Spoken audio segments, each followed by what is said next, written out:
los antiepilépticos o anticonvulsivantes.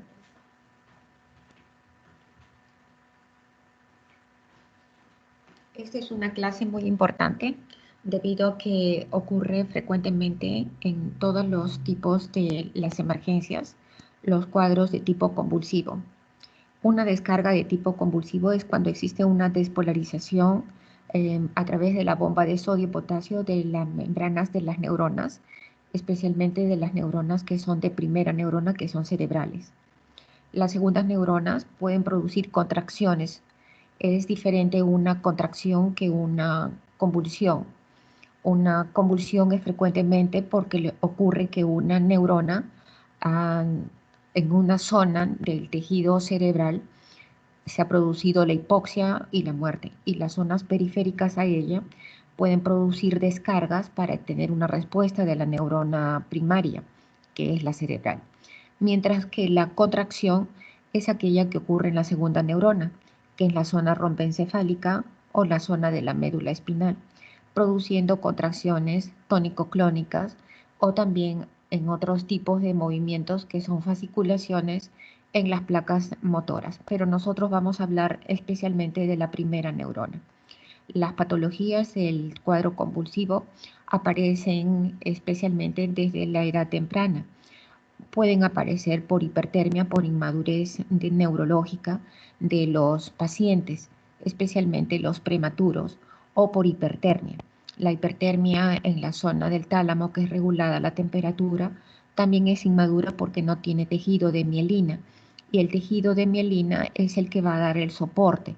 Mientras tanto, se produce en el desarrollo y el crecimiento del niño la diferencia. El crecimiento es aumento en las medidas antropométricas, llámese perímetro cefálico, perímetro torácico y peso y talla.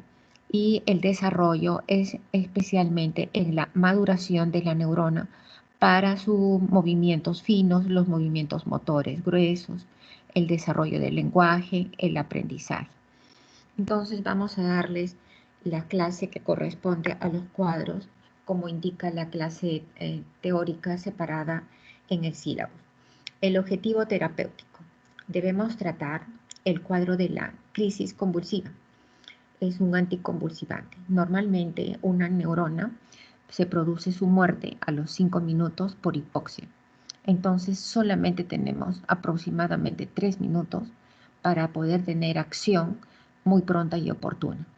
En el cuadro del tipo de la convulsión se utiliza especialmente las vías que son las endovenosas para poder darle tratamiento. También hay otras formas que son de mantenimiento, que son la vía oral, o en algunos momentos ustedes pueden ver pasar mixto de acuerdo al cuadro de tipo convulsivo. Tratar la crisis es lo más importante para evitar la patología de las muertes neuronales múltiples. Las patologías pueden ser aquellas que pueden llevar a parálisis cerebral. La parálisis cerebral es irreversible y ustedes van a ver contracturas posteriores, especialmente por las lesiones en las zonas prerrolándicas. Hay convulsiones que son aquellas que se producen en diferentes áreas topográficas en el encéfalo. Si tienen una lesión en la zona prerolándica, la lesión va a ser motora. Si tienen lesión en los movimientos de la zona 6, pueden tener movimientos óculocefalogirios. Y de allí pueden tener una patología que puede ser también de un movimiento de un dedo pulgar de acuerdo del área topográfica. Las áreas temporales también pueden tener cuadros convulsivos y también las zonas que son de las auditivas, las zonas oftálmicas, y eso se va a traducir en las lesiones posteriores anatómicas y fisiológicas o fisiopatológicas como secuela. Debemos entonces prevenir que exista el desencadenamiento de una crisis terapéutica, dándole tratamiento antiepileptótico o anticonvulsivante. Y es una acción neuroprotectora. Se han desarrollado desde hace muchos años el desempeño y el uso de los barbitúricos, la anestesia general en los cuadros de las crisis convulsivas, Se están dando tratamientos de mantenimiento mixtos con barbitúricos, con ácido valproico, con la motrigina, con el valpaquine propiamente dicho, y además de eso con los grupos de los antidepresivos que son los ansiolíticos o los tranquilizantes menores que se pueden utilizar de primera línea. Debemos minimizar las reacciones adversas para que no existan traumatismos. Cuando una persona presenta un cuadro de tipo convulsivo, puede tener traumatismo encefalocraniano y puede tener un hematoma epidural. Ese hematoma epidural puede pasar desapercibido.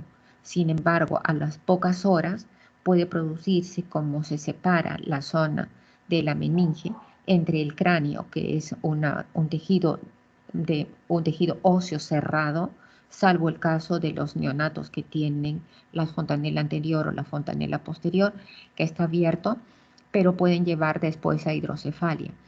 Entonces, ustedes tienen que estar prontos y oportunos y en observación de ese tipo de pacientes por el traumatismo, porque tiene que ser sometido a una intervención neuroquirúrgica para poder drenar el hematoma. Hay otros cuadros que son hematomas que son suturales o en el mismo tejido encefálico y hay que esperar el cuadro de su evolución para que no tenga repetición del cuadro de tipo convulsivo. Y debemos estimular el mayor apego posible al tratamiento. En este momento, ustedes deben saber que se debe dar el fármaco cuando es de mantenimiento, que es el fracaso principal, que son cada 8 horas o cada 12 horas.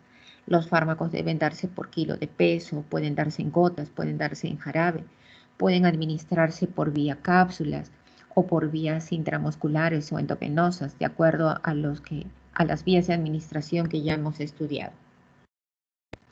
¿Cuáles son los problemas más frecuentes que se usan para los antiepilépticos? Lo primero que ustedes deben tener es que debe ser eficaz, deben tener el fármaco selectivo, deben tener la seguridad de administrarlo, que la persona que sea la tutora o el mismo paciente, que algunas oportunidades están solos, deben saber que deben tomarla para no producir la lesión. Las lesiones no se pueden recuperar. Algunas oportunidades pueden recuperar algo del motor, pero el motor fino es muy difícil recuperar, de tal manera que los movimientos de escritura, los movimientos del aprendizaje, o puede haber disociaciones de comprensión en el escuchar. Entonces, todo esto ustedes deben hacerlo en el momento de la entrevista, en la historia clínica y cuando ha pasado la convulsión o con el tutor. La frecuencia y la severidad de las reacciones adversas que pueden ser frecuentemente que se presentan, por decir, en el grupo de las difenilidantoínas, que pueden producir hiperplasias gingivales con sangrados, que además de ello producen reposo y además quedan el tejido de los restos alimenticios con los anaerobios y produce gingivitis, piorrea y pueden producir lesiones de movimientos de las piezas dentarias y pueden perderse la pieza dentaria porque se queda lleno el tejido y la zona del alveolo. Las características farmacocinéticas es muy compleja. ¿Por qué? Porque deben tener ustedes en cuenta el receptor, el lugar de la acción. Tienen que saber la anatomía. En el examen clínico debe ser sumamente exhaustivo. Los estudios neurológicos. En el caso de parasitosis cerebral, por ejemplo, neurocisticercosis, pueden quedarse en la zona del cuarto ventrículo y el neurocisticerco puede ser basculante y puede taponar alguno de los agujeros de Lusca o de Magendie y eso puede producir la muerte por el taponamiento. Así que ustedes deben saber qué es lo que deben hacer, la anatomía y la fisiopatología, como les vuelvo a reiterar en segunda oportunidad. Deben titular la dosis. El titular la dosis farmacológica se hace la titulación del fármaco, primero se calcula por dosis por kilo de peso y también en algunos casos en prematuros puede utilizarse por metro cuadrado de superficie corporal, peso por 4 más 7 entre 90 más peso. Entonces, ustedes pueden calcular no solamente con la forma de las reglas de 2, 3 reglas de 3 simple, que es la de dosis, que es la dosis estándar de un fármaco, y la concentración o presentación del fármaco del producto que ustedes lo tengan. Deben tener la variabilidad de la respuesta. En algunos produce excitación, en otros produce hipersomnio, pueden producir trastornos de su hipnosis, pueden producir las características, si es a mayor dosis, pueden producir como si fuera un anestésico general, depresión del centro respiratorio. Por el caso del diazepam, por ejemplo, ustedes pueden ver si yo paso de la dosis, puede potencializarse y quedarse en los receptores y producen la neurodepresión profunda con paro respiratorio y tienen que capturarlo si es que alcanza, intubarlo, hacerle traqueostomía y las consecuencias son funestas. Las frecuentes interacciones farmacológicas de todos los medicamentos en el caso de las polifarmacias, en el grupo de las tuberculosis, en cuenta que una tuberculosis cerebral va a tener secuela y ustedes deben mencionar si es que va a tener competitividad con rifampicina, con isoniazida, con etambutol, con otros fármacos de segunda generación o de tercera para las tuberculosis en pacientes que son adolescentes, monodrogo resistentes o multidrogo resistentes. Requiere una monitorización de toda la respuesta. Deben hacer también titulaciones del fármaco anticonvulsivante en dosaje sanguíneo para ver si la respuesta es efectiva o es la terapéutica, o si me falta dosis o tengo que hacer combinación de fármaco o debo rotar grupo farmacológico o debo hacer solamente un solo fármaco. Puede haber la falla terapéutica. La falla terapéutica es que si yo utilizo el grupo de los barbitúricos y no tiene efecto, o utilizo el grupo de las hidantoínas o del ácido valproico, que es muy difícil, yo puedo utilizar otros grupos como son de la motrigina, en el cual también tiene otro efecto, que es el cambio del ánimo. Y nosotros debemos tener el seguimiento, primero son semanales, luego son cada 10 días, luego mensuales, luego quincenales, y ustedes deben tener al paciente monitoreado porque cada vez que existe una convulsión, existen muertes neuronales. El mecanismo de acción es buscar la estabilización de la membrana neuronal por diferentes mecanismos. ¿Por qué la estabilización? Si está estable el poro de la membrana en su bomba de sodio, entonces ustedes se van a percatar de que no hay traspase. Y al no haber traspase, no hay despolarización, de tal manera que no ingresa el sodio, no produce el potencial de voltaje de descarga y el potasio que está saliendo se quedaría en el interior de la célula. Y al no haber despolarización, no hay respuesta en el axón ni en las dendritas terminales ni en la zona de las dendritas laterales de la neurona. Y de esa manera no hay convulsión en las zonas periféricas de la neurona, porque les mencionaba que existe el foco epileptógeno en donde existió la hipoxia y la muerte neuronal. En los canales de sodio, específicamente el grupo de fenitoínas, carbamazepina, el ácido valproico. Tenemos también el receptor GABA. El receptor GABA es glutamato, es aquel en el cual es el único neurodepresor cerebral. Si ocupa este receptor GABAérgico, va a producir la disminución de toda la transmisión y esta modifica el tono de esta neurotransmisión, de tal manera que no se produce la descarga. Tenemos las benzodiazepinas y los barbitúricos. Y la inhibición de los canales del calcio, que es muy importante y que ha cobrado gran trascendencia en estas 2 últimas décadas de la existencia de este fármaco que se utiliza en casi todos los cuadros de tipo convulsivos.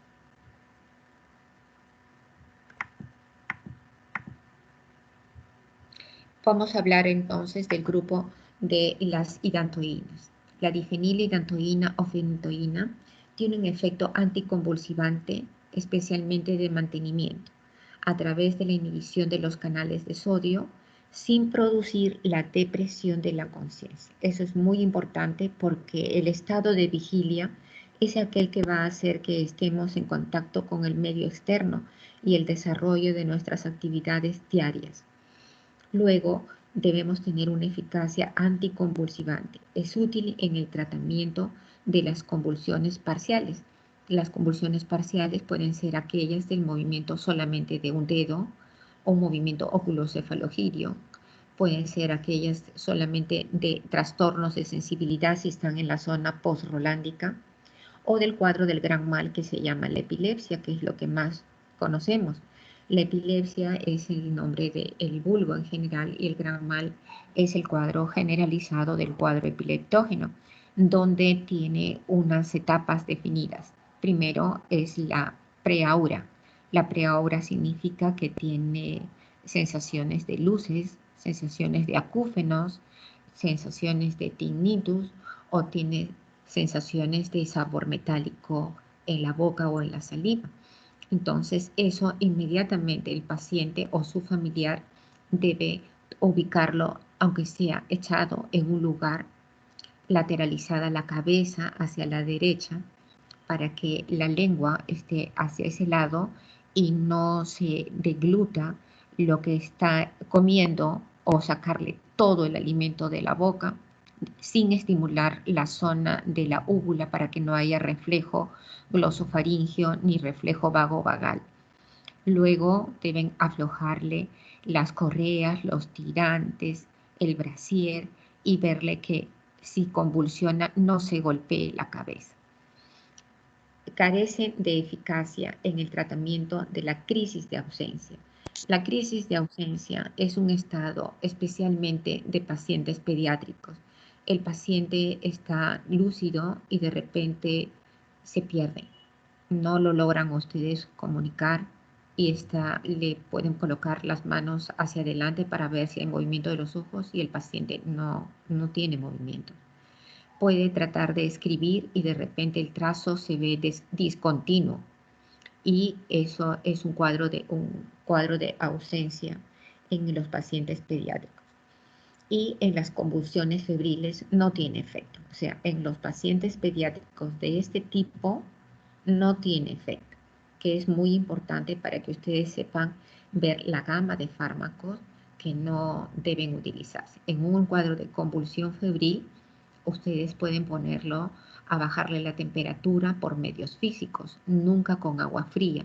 El agua fría produce vasoconstricción y de esa manera produce hipertermia, mientras que el agua tibia produce la vasodilatación periférica, baja la temperatura y ustedes le pueden darle antipirético con supositorio o pueden darle fármacos si es que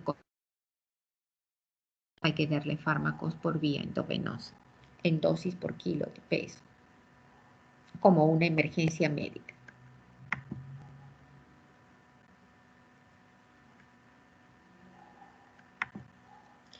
Presenta amplia unión en las proteínas plasmáticas y se usa especialmente la albúmina, de tal manera que cuando ustedes tienen un cuadro de tipo convulsivo donde hay hipoalbuminemia, deben ustedes considerar cuánto del fármaco se va a unir. Así que eso es su perfil pre-tratamiento en su historia clínica. Deben ustedes evaluar si es que, supongamos, un paciente cirrótico, un paciente tumoral que tiene hipoalbuminemia o un perdedor en una insuficiencia renal crónica o un síndrome nefrótico. Aumenta la fracción libre del fármaco en los pacientes con hipoalbuminemia. Esta fracción queda libre y no tiene ligandos, y al no tener ligandos el fármaco no tiene el efecto terapéutico, el esperado por dosis por kilo de peso o el administrado.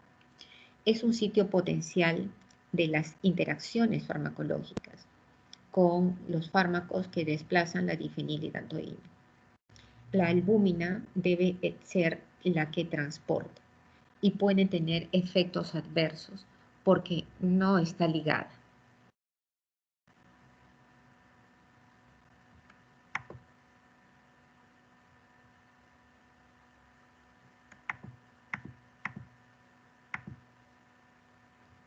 La difenilidantoína se encarga específicamente de que es un fármaco que tiene una amplia gama de efectos adversos. Estos dependen de la vía de administración, de la duración del tratamiento. Y se evalúa la rotación de los fármacos para que ustedes vean de que no produzcan también la posición de trismus en la boca de los pacientes, porque se produce disminución de la altura de la pieza dentaria y eso hace que también pueda inducir a caries dentales. Así que ustedes tienen que tener también evaluación de los factores de tipo de la coagulación sanguínea, del sangrado. Así que no es fácil administrar estos fármacos porque simplemente tienen un estrecho rango terapéutico. Por eso es la monitorización permanente, que es el soporte de todo el tratamiento y no pueden dejarlo solo al paciente ni a su familia. No se olviden que deben darle el teléfono de la emergencia y si el paciente está en salud comunitaria o en la atención primaria, donde deben acudir lo más pronto posible, donde hay una urgencia médica o donde hay una emergencia médica. Se utiliza por vía endovenosa en su administración rápida y puede producir arritmias cardíacas con hipertensión arterial marcada y ustedes deben tener una vía central que deben administrar especialmente la cantidad de cloruro de sodio al 9 por mil para poder compensar y los fármacos para evaluar cómo va la arritmia cardíaca y la hipotensión que es marcada que produce también hipoxia cerebral. En la intoxicación aguda se producen las características de disfunción del sistema vestibular, quiere decir trastornos de mareos, a predominio del tipo neuroencefálico cerebeloso o también del octavo par propiamente dicho. En sí existe nistagmus, que ustedes lo pueden ver en el examen clínico aperturando los ojos y solamente es la presencia del movimiento horizontal hacia un lado que indica el lado de la lesión. Al igualmente, la intoxicación aguda en el tratamiento crónico pueden afectar de forma permanente y a veces irreversible el sistema vestibular y cerebeloso. Aquí tienen ustedes una imagen de una hiperplasia gingival con la impregnación de la hidantoína. Es muy frecuente en los niños y en los adolescentes. Y estos pacientes deben cambiar y rotar su fármaco de elección. Así que se opta especialmente por fenobarbital, se puede optar por ácido valproico, que es excelente, y si son de crisis terapéuticas de pequeño mal, se pueden dar otros fármacos que ya les voy a mencionar.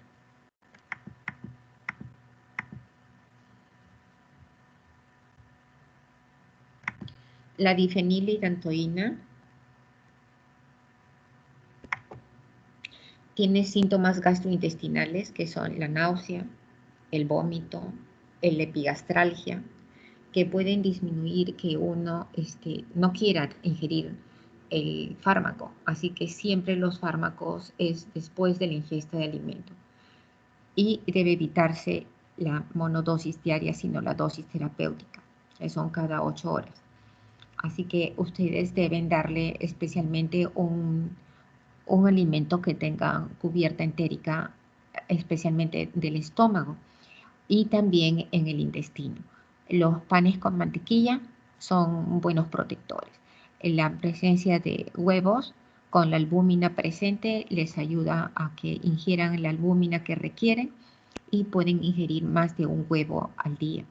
En los pacientes quemados se dan 40 claras de huevo que necesitan si es que lo requiriese, o en algunos pacientes que necesitan nutriciones que son parenterales o enterales, se da el soporte a través de ello.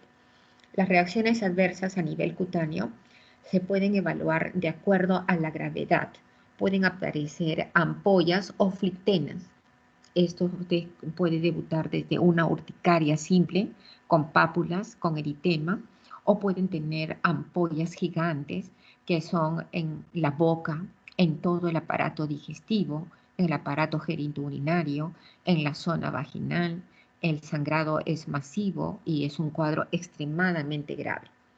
Los efectos adversos hematológicos son muy importantes. Ustedes evaluar. Existe una baja incidencia, pero ustedes pueden evaluar especialmente la anemia megaloblástica. Es el efecto adverso hematológico más frecuente. No se encuentra mucho la neutropenia, la trombocitopenia y la granulocitosis, pero una anemia megaloblástica quiere decir que el glóbulo rojo no transporta el requerimiento de oxígeno, especialmente en el encéfalo. Y si hay convulsiones, se aúna a este cuadro. Nosotros debemos ver que el metabolismo es hepático, unido al citocromo, y es saturable. En los pacientes que tienen hepatitis o secuelas de hepatitis viral o hepatitis B o hepatitis C, ustedes deben monitorear si es que van a elegir este fármaco o no. Tiene importantes interacciones medicamentosas y se intensifica todos los fármacos que se debe recomendar con los métodos anticonceptivos durante el tratamiento para que tienen efectos adversos y pueden no tener la protección. El uso del otro grupo farmacológico es el de la carbamazepina. Tiene un efecto anticonvulsivante específicamente en los canales de sodio. Están ubicados en la membrana neuronal y actúan directamente con las neuronas que tuvieron una alta frecuencia de descargas. Allí las proteínas que se encuentran en los poros se funcionan como tipo hélices. Estas hélices movilizan rápidamente para que se cierre la compuerta. Al cerrarse la compuerta del receptor, ya no pasa la transmisión desde la neurona previa, que son las periféricas, hacia las zonas de las siguientes neuronas que van a ser polisinapsis.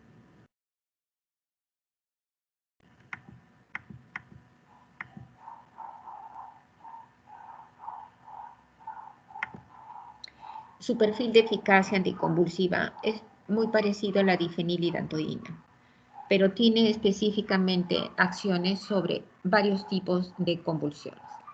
No se utiliza especialmente en las epilepsias de gran mal, sino en convulsiones parciales simples. También pueden ser en las complejas, en las tónico-clónicas, y no presenta eficacia en el tratamiento de la crisis de la ausencia que era en pacientes pediátricos. Y puede producir en algunos casos mioclonías o crisis atónicas, en donde ustedes no ven, pero puede haber un movimiento muy sutil, por ejemplo, de la lengua. Al tener movimiento de la lengua está convulsionando y puede pasar desapercibido y ustedes deben explicarle a los padres, o en este caso frecuentemente los que cuidan a los niños son los abuelos, o cuando van a la escuela los niños también explicarles.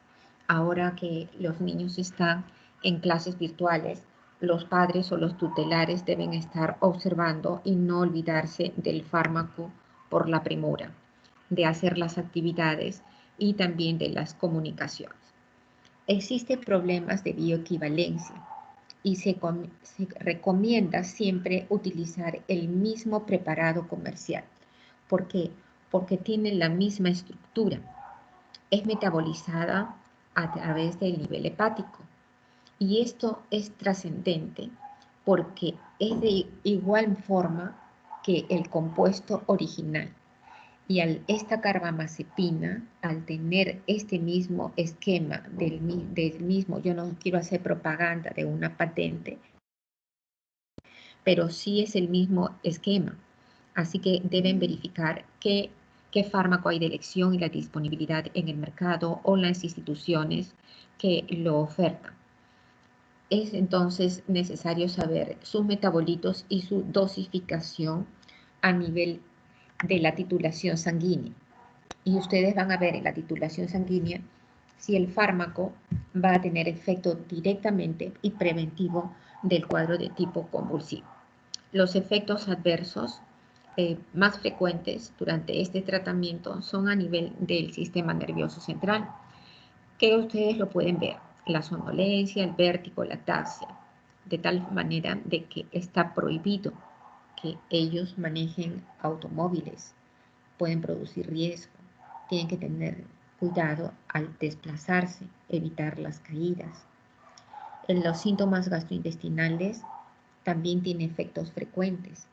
Puede tener efectos algunos de la epigastralgia, como les acabo de mencionar, y en algunos puede tener efecto de cuadros diarreicos con despeños y que tiene que reepitelizarse y rehidratarse vía oral y con dieta blanda durante una semana. Y puede tener la opción de cambiar el fármaco.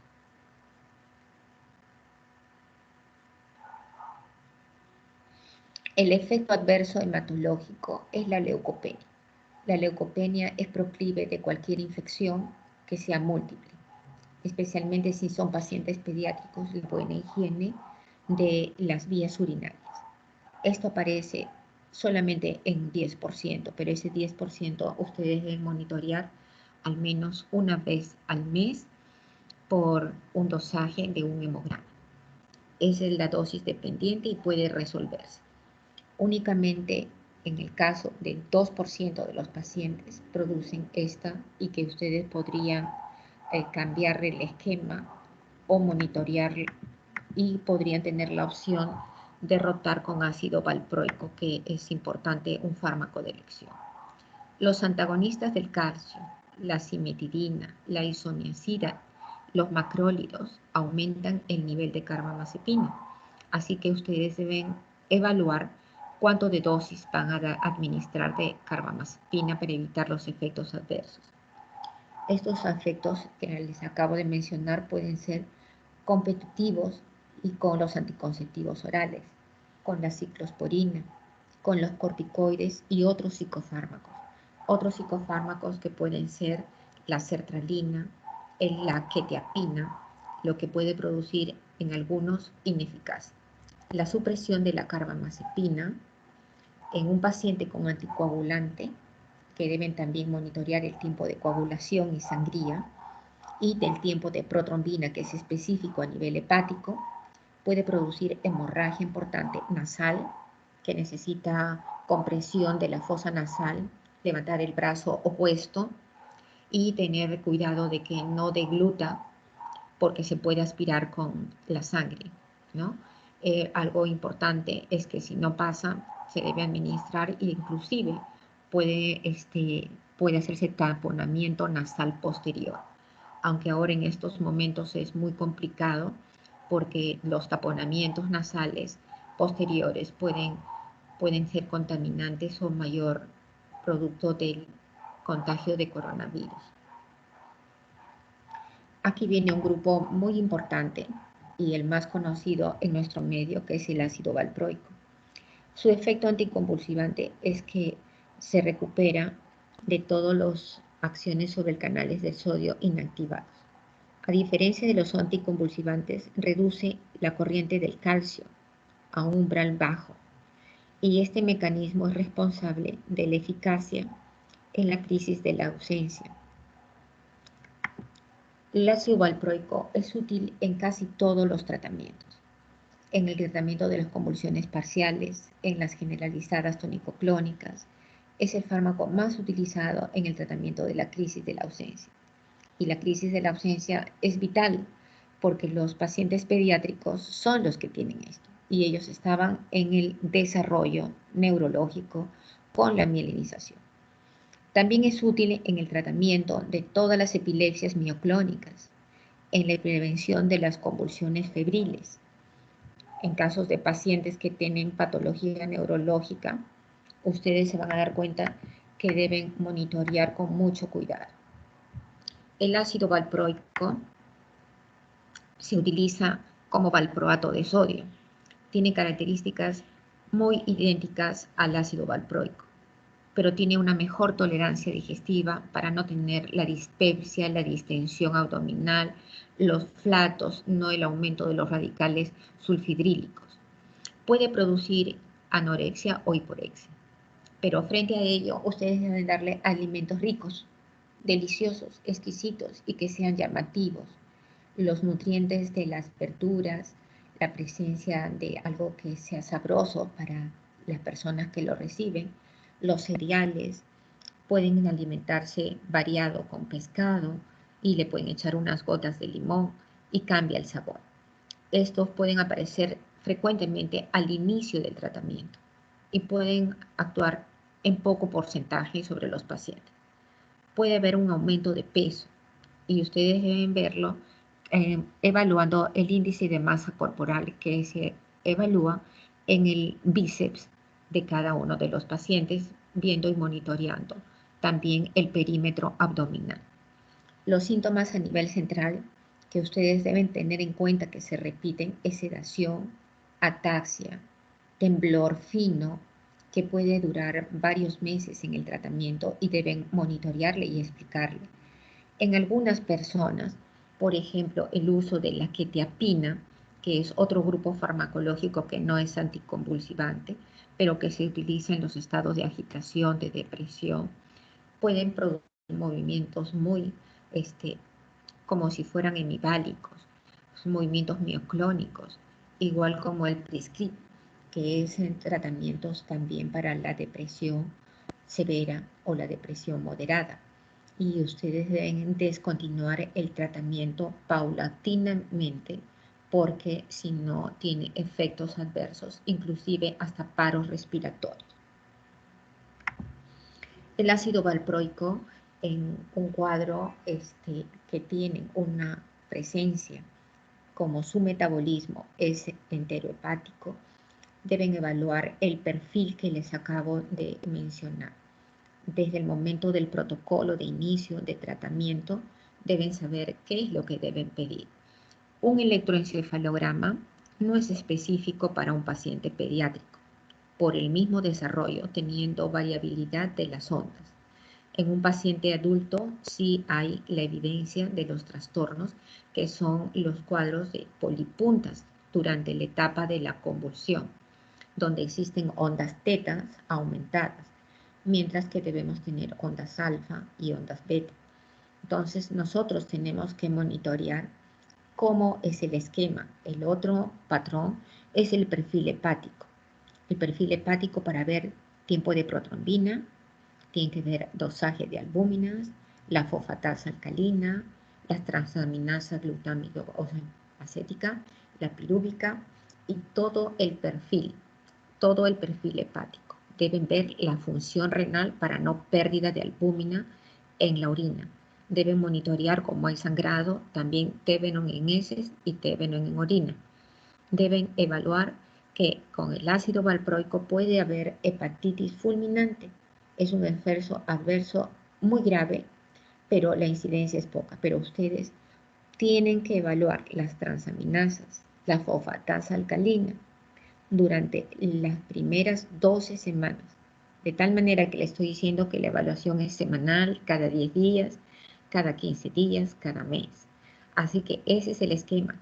Y el tratamiento en pacientes pediátricos es 5 años de monitoreo hasta toda la adolescencia. Y en los adultos también se monitorea mensualmente. Son factores de riesgo para la edad aquellos pacientes que son menores de 2 años. El uso farmacológico de estos pacientes son del grupo de los fenobarbitales. El uso concomitante de otros antiepilépticos puede haber retardo psicomotor, especialmente el fino, y eso es muy importante porque hay trastornos del aprendizaje. Vamos a dar inicio a otro grupo farmacológico que son de los tiobarbitúricos de peso molecular pequeño o que son de efecto de acción larga. El fenobarbital tiene efecto directamente en el receptor GABA, que es un neurodepresor. Entonces aumenta el traslado del cloro a través de los receptores GABA. Esto produce una hiperpolarización de la membrana, disminuyendo su excitabilidad. Y al disminuir su excitabilidad no hay traslado. Y al no haber traslado no hay mayor excitación de la sinapsis. Es uno de los pocos anticonvulsivantes que inhibe la descarga anormal del foco epileptógeno que se encontraba encefálicamente.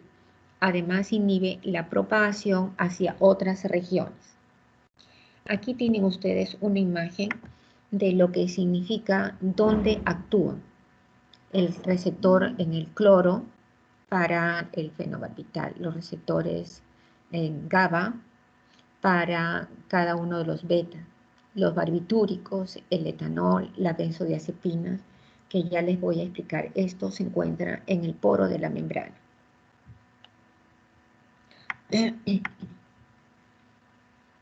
El fenobarbital es para el tratamiento de las convulsiones tónico-clónicas generalizadas y parciales. Es útil en todas las convulsiones febriles y disminuye su riesgo de ocurrencia. Es uno de los fármacos más utilizados en el tratamiento de inicio del gran mal y carece de eficacia en el tratamiento de la ausencia, que es para pacientes pediátricos, como les había mencionado. El fenobarbital, la sedación, es el efecto adverso. De tal manera que ustedes tienen que ver la dosis, que aproximadamente comienza con 15 miligramos por kilo de peso, luego bajan a 10 miligramos por kilo de peso y dosis de mantenimiento de 3 a 5 miligramos por kilo de peso por vía oral. Los 15 miligramos son de tipo endovenoso. Este efecto es frecuente al inicio del tratamiento. Luego se produce una tolerancia y después puede prolongarse el tratamiento. No se olviden que puede haber un efecto paradojal en hiperactividad. Son los niños hiperkinéticos que de repente están en un lugar y se están moviendo de un lado a otro. Eso no quiere decir que haya trastorno de su inteligencia. Esos niños son sumamente inteligentes y brillantes. Solo uno tiene que saber cómo manejarlos y tener cuidado en que no se traumatice. Puede tener inquietud, nerviosismo, diaforesis en las manos, en las plantas de los pies. Y puede afectar en algún momento porque el momento es que conforme está produciéndose la convulsión, baja su rendimiento escolar por el trastorno del tipo de conocimiento. Y estos niños deben buscarles otra opción terapéutica que el fármaco específico es el ácido valproico. Otros efectos adversos son la ataxia.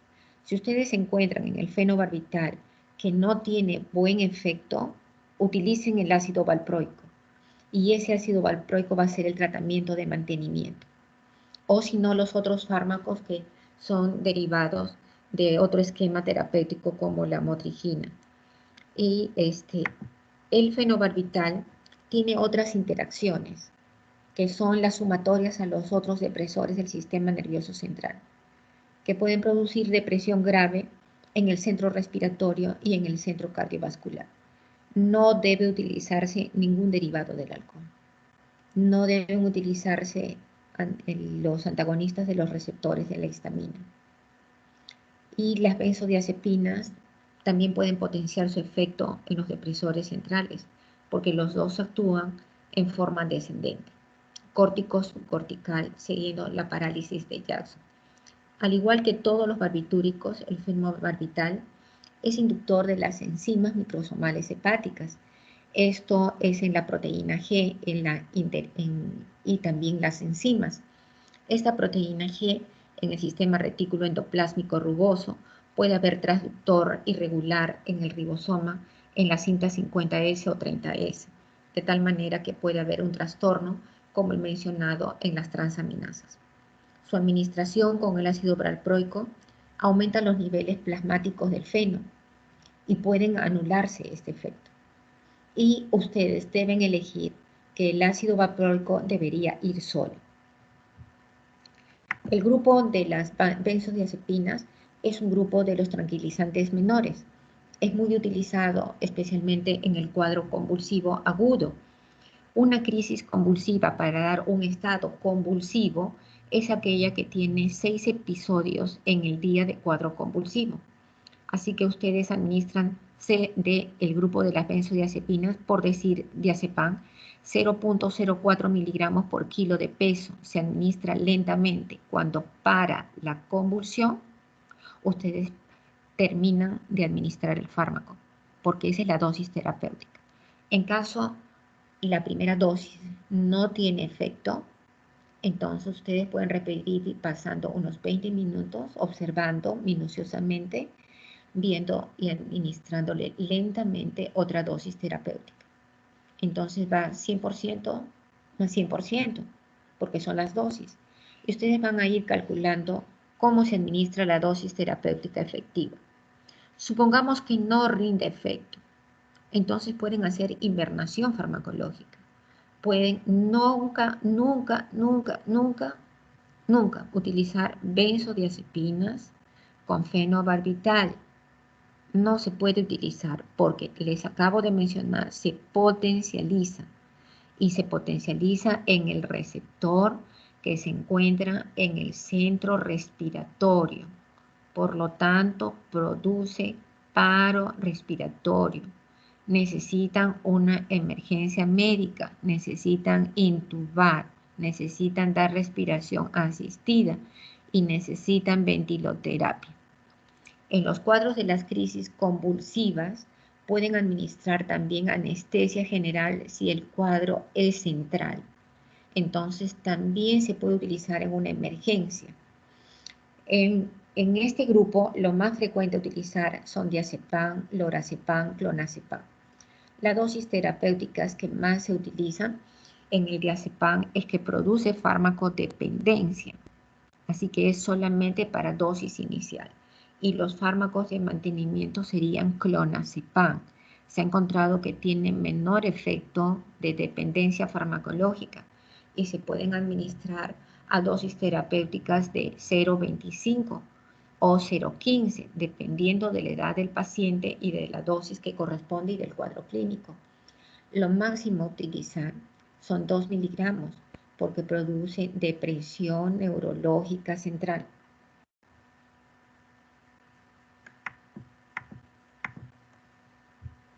Las benzodiazepinas tienen un efecto anticonvulsivante. Esta acción es a través de la sinapsis GABAérgica. El receptor GABA se encuentra en la célula posterior. Está ocupado y se encarga acoplado al canal del cloro. Existen receptores que son de respuesta y de reserva. Así que si ustedes administran este fármaco, pueden ser ocupados y se potencializa la acción. Por eso es la frecuencia de que ustedes deben darse cuenta cuánto deben administrar en dosis terapéutica.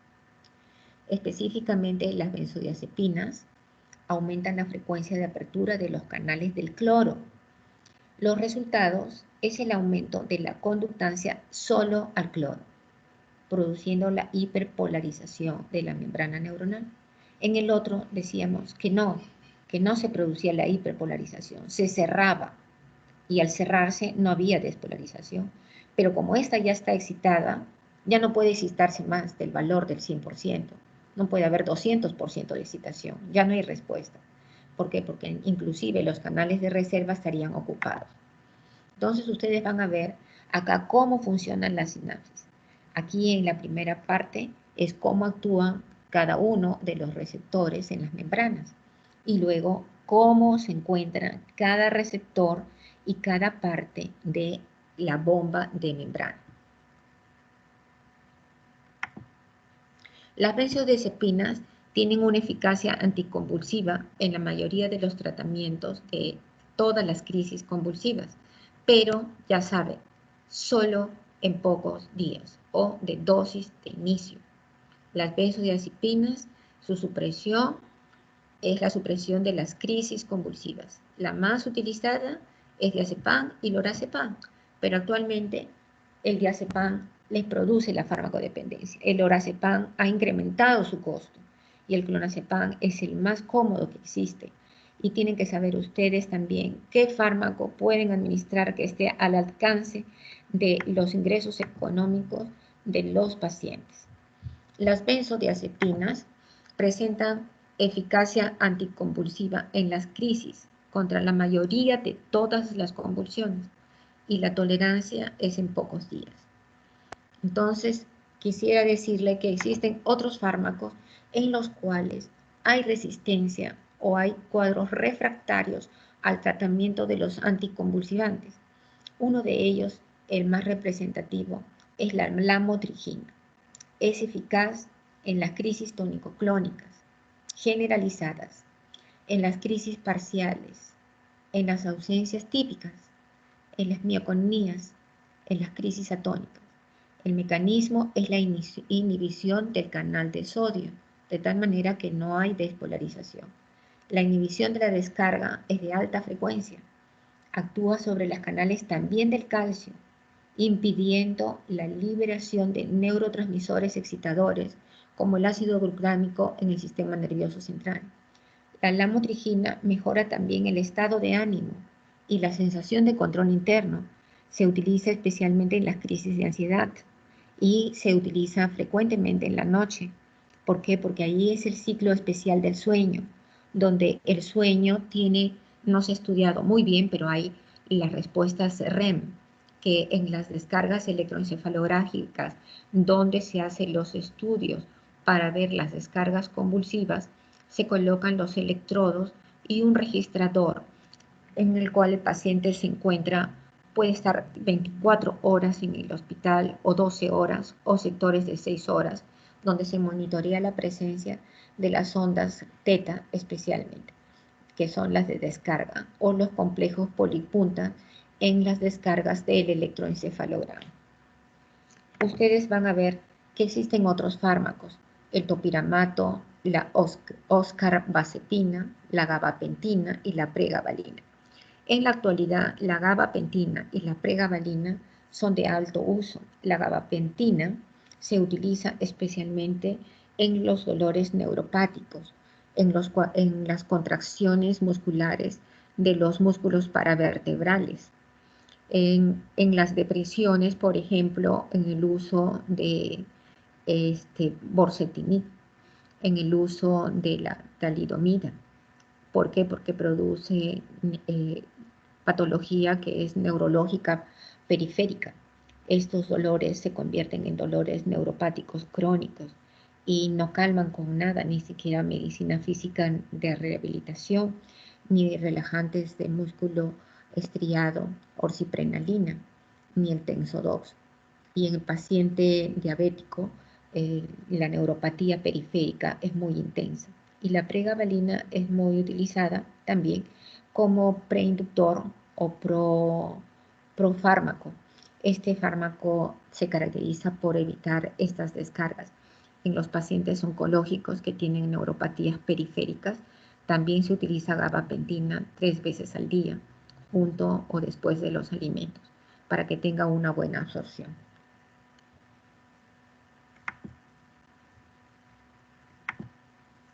Los nuevos antiepilépticos no afectan al sistema microsomal hepático, como es el caso de la gabapentina y de la tiagabina. En cambio, otros como la oscarbazepina, el topiramato, son inductores e inhibidores del sistema microsomal. Por lo tanto, sí es un problema terapéutico. La lamotrigina induce el sistema microsomal hepático y lo ayuda. Esas son todas las exposiciones. Lo que ustedes deben saber también es que hay cuadros en los cuales el estado convulsivo es una crisis de gran mal, de crisis de estado epiléptico. Esa es una emergencia médica obligatoria.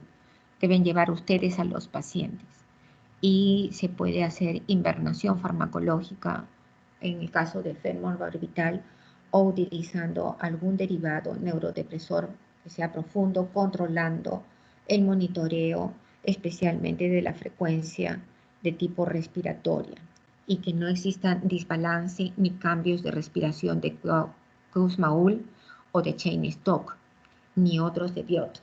Entonces, ustedes tienen que monitorear y no moverse de la cabecera del paciente. Al grupo de enfermería tienen que decirle que tiene que estar permanente y si tienen un paciente que tiene un familiar, estar a su costado y que evalúe minuciosamente. Hay los estudios de monitoreo en las unidades de cuidados intensivos donde monitorean la frecuencia cardíaca, frecuencia respiratoria y el trazado capnográfico de la saturación del CO2, que eso es el monitoreo especial para no tener un paciente que se lesione irreversiblemente. Existen otras patologías, las cuales también desencadenan síndromes convulsivos, como son tuberculosis cerebral, la parasitosis intestinal, que hace también parasitosis cerebral. Pueden haber el síndrome tumoral, por decir en el caso de cáncer de mama, que haya metástasis cerebrales, y pueden someterse a radioterapia localizada con el estudio especialmente de electrones o neutrones en el acelerador lineal para que se bombardee esa zona y no produzcan descargas de tipo convulsivo. En las jaquecas de tipo de la hemicrania pueden darle carbamazepina o tegretol como fármaco de elección. En las neuralgias del trigémino, que también es un cuadro de un trismus, puede utilizarse carbamazepina. Esta carbamazepina, que es muy importante, ustedes deben monitorear como les acabo de indicar y deben tener la opción de ir rotando los fármacos para evitar los efectos adversos. La titulación en sangre del fármaco indica si estamos en buen camino y las evaluaciones de la función hepática y renal son de prioridad en la atención de todo lo que nosotros consideramos el cuadro de tipo convulsivo. En las neuronas que son de segunda neurona, que son neuroexcitadoras, ustedes van a ver qué tipo de excitación es, ¿no? Ya en la otra, una clase van a tener el pentametilentetrazol, estrimina, que van a producir neuroexcitaciones y tipo de contracciones tónico-clónicas, que son específicas de segunda neurona romboencefálica, como les vuelvo a mencionar. ¿Sí? Entonces, voy a pasar un momentito acá al... Listo. Si ustedes tienen preguntas, por favor, pueden hacerlas en este momento, porque es muy importante. No sé si me escuchan bien, por favor. Sí, se le ¿Ya me escucha, han doctora. escuchado bien? Ah, Sí, se le escucha. ya. Espero que entonces, viendo el resumen, ustedes van a darse cuenta que un cuadro convulsivo es importante. Puede aparecer a cualquier edad de la vida, desde el momento del nacimiento hasta el final de nuestra existencia. Cuando existe un cuadro convulsivo que tiene más de 6 episodios en el día, es un estado convulsivo de crisis. Es un paciente que debe estar hospitalizado, debe estar en una emergencia y debe estar monitoreado. Los fármacos de elección son de varios grupos farmacológicos. El grupo farmacológico de inicio del estado convulsivo es tener una vía periférica. Verificar la posición del paciente para que no tenga politraumatismo. Deben evaluarlo durante 72 horas después del cuadro para ver si existe hematomas epidurales. Si no, es un cuadro que se convierte en neuroquirúrgico. Deben evitar de que haya mordida y lesiones de la lengua. Deben evitar que se aspire porque da neumonía aspirativa compleja, porque no solamente es la comida, la saliva, los detritus de la boca, los anaerobios, los aeróbicos, los gram positivos, los gram negativos. O sea, la neumonía aspirativa es compleja y debe administrarse tratamiento terapéutico intrahospitalario. Actualmente no existen camas, así que ustedes deben evaluar y enseñar. Y lo importante de todo es la salud pública y la comunitaria. Los fármacos a elegir son aquellos que deben ser frecuentemente los mismos para que tenga abastecimiento y tenga su dosis terapéutica. La historia clínica es vital.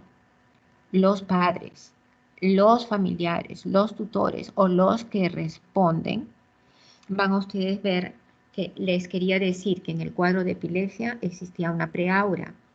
Luego viene el estado convulsivo, propiamente dicho, en el cual pierde el estado de conciencia y se produce la convulsión. En ningún momento le he hablado de contracciones. Les he dicho que las contracciones son en segunda neurona. La convulsión pierde el estado de vigilia y luego viene un estado posictal, posconvulsivo. Hay relajación de esfínter, el esfínter vesical y el esfínter anal. Entonces deben cambiarle. Pierde calor, y al perder el calor y si está mojado, tienen que cambiarle la ropa. ¿Por qué? Porque puede llevar hipoglicemias, a hipotermias. Entonces, el cuidado que debemos tener no es solamente en el instante, es permanente junto a la cabecera del paciente. Si el paciente está presente, ustedes no lo pueden dejar.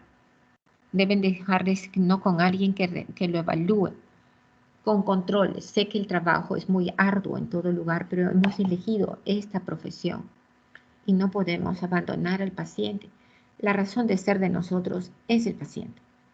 Y nosotros estudiar todos los días eso y aprender cada instante. El paciente es nuestro mejor libro. El paciente es aquel que nos da la oportunidad de que estemos en contacto con él y que nosotros escuchemos qué es lo que siente, qué es lo que dice y tomar y prestar atención. No en los 12 minutos que se pase para irme, que son los que indican la atención en la consulta externa de 4 o 5 por hora.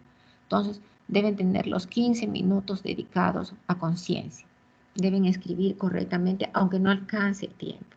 Y deben saber rotar en qué momento el fármaco. No se olviden que el ácido valproico es el fármaco especial.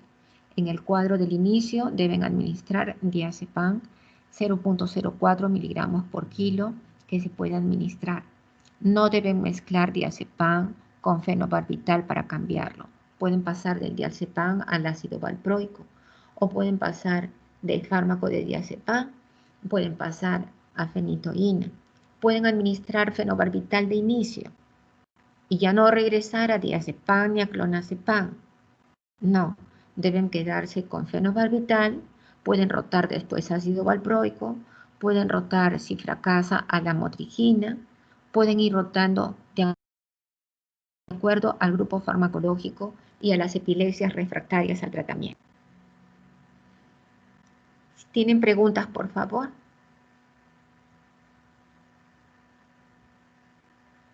Doctora, muy buenos días. Tenga usted buen día. ¿Con Doctora, quién tengo el gusto de hablar? Mi nombre es Rayleigh Pimentel. Gusto de conoceros. Gracias, doctora. Doctora, quisiera hacerle una consulta sobre el ácido valproico en relación a las gestantes que podrían generar convulsiones. Tengo entendido que se asocia a síndromes focomélicos, síndrome de Roberts. Entonces, en las gestantes, ¿cómo sería su posología, las dosis? En el caso de las gestantes es variable porque todos atraviesan la barrera placentaria y produce depresión neurológica aunque no respire el paciente. Y los fármacos de lesión solamente sería el fenobarbital a la dosis mínima, que sería 3 miligramos. Pero no se olviden que deben monitorear. No hay estudios para evaluar el encéfalo fetal. No hay estudios. No se olviden también que los fármacos atraviesan la barrera de la lactancia materna y el paciente tiene su nutriente, pero tiene el fármaco. Así que el ácido valproico se podría utilizar, pero es muy variable y dependiendo de su neurólogo y del ginecólogo. ¿Por qué? Porque si el paciente tiene en el interior del organismo, el feto no tiene movimientos, saben que hay neurodepresor. Entonces, los fármacos de elección también son difíciles de administrar, sino solamente feno y en algunos casos, muy pequeñas dosis de ácido valproico.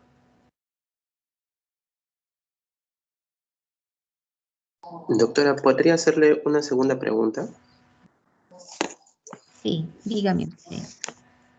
En relación a los trastornos paroxísticos no epilépticos con pérdida de la conciencia, ¿también se debería dar benzodiazepinas y ácido valproico en las mismas concentraciones En los como un trastornos paciente? paroxísticos, el trastorno paroxístico cerebral hay que evaluar la causa. ¿Por qué? Porque pueden ser otras causas. Pueden, por ejemplo, de lo que se ha estudiado es en los cuadros de histeria. Aparentemente pudiera ser un trastorno de tipo convulsivo, mas no lo es. No lo es.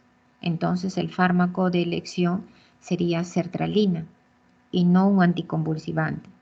Hay que hacer el estudio previo de el estudio del electroencefalograma mínimo de 6 horas para ver si aparece o no ese trastorno paroxístico. Lo indicativo son las 24 horas.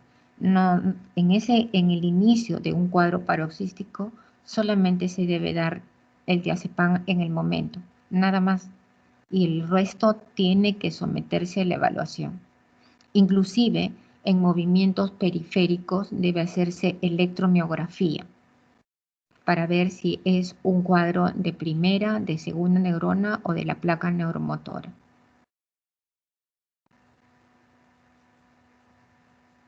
Doctora. Gracias, doctora, por su respuesta.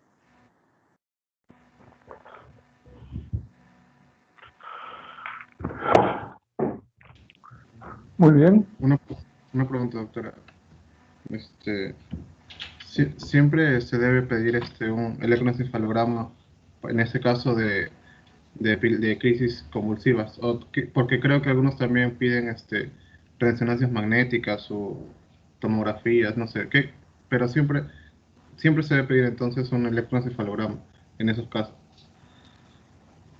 En los casos de los pacientes pediátricos les dije que no era evidente el electroencefalograma. En los estudios que en la resonancia magnética son utilizados para ver tumores, pero en el específico para ver si existe tumor activo es el PET-CT, que es la emisión de positrones. Se utiliza la 18 glucosa que es producida en el ciclotrón. Es bombardeada la glucosa y captura en la zona de las neuronas cerebrales si es que existe alguna célula tumoral positiva. En el estudio específico que es la gammagrafía cerebral. En la gammagrafía cerebral se ven las zonas hipercaptadoras, donde son las zonas epileptógenas. En estas zonas determinan si es que existe cuadros psiquiátricos, si es que existen zonas epileptógenas, si es que existen cuadros de sistemas límbicos y también del cuerpo calloso. Entonces, el estudio de elección en los adultos es el electroencefalograma. En los pacientes pediátricos puede hacerse una gammagrafía y normalmente las resonancias magnéticas son para los tumores cerebrales. Gracias. Y el PET-CT es para tumor cerebral activo, sola célula positiva. Y la electromiografía es para zona periférica, para nervio periférico.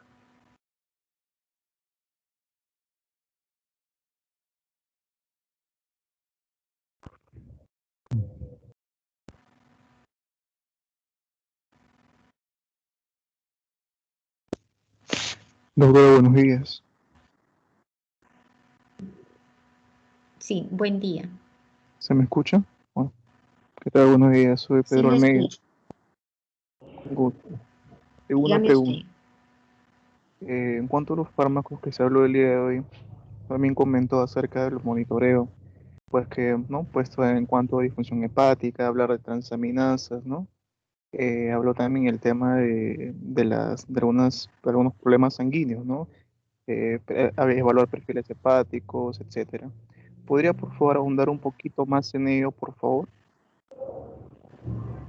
¿Usted quiere saber cuál es el So- protocolo? Sí, ese creo que hay que seguir, Ya. porque habló de otros exámenes auxiliares. Normalmente usted tiene que pedir en el momento de la historia clínica si va a elegir el fármaco, qué fármaco lo va a elegir y debe saber su perfil. Y su perfil es el estudio que hace estándar. Si yo voy a utilizar una difenilidanquilina, un hemograma.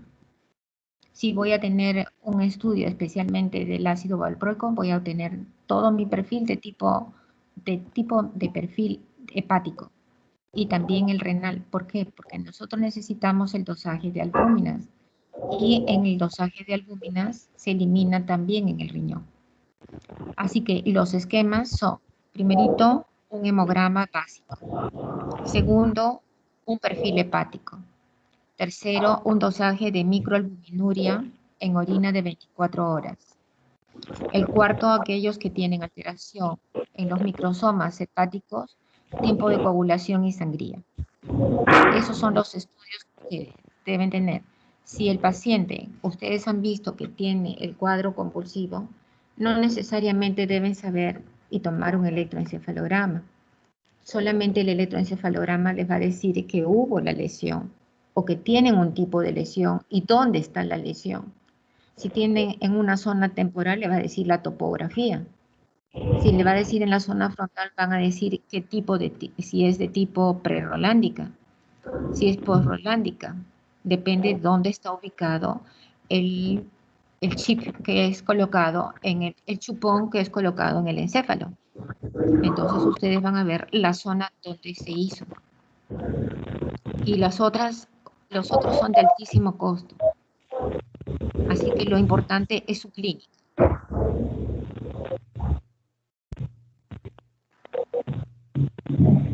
Muy amable, doctora, gracias. De nada. Doctor Tomás, tenga usted buen día. Buen día, doctora. Doctor Garguregui. Buen día, doctor. Buenos días, doctora. ¿Me copian? ¿Aló? A ver.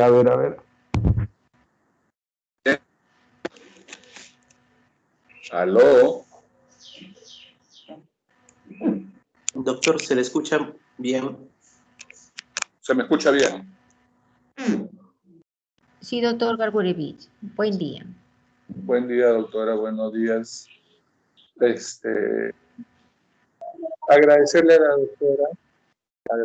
doctora por su comento. Vamos a hacer ahorita farmacodinamia, ¿ya?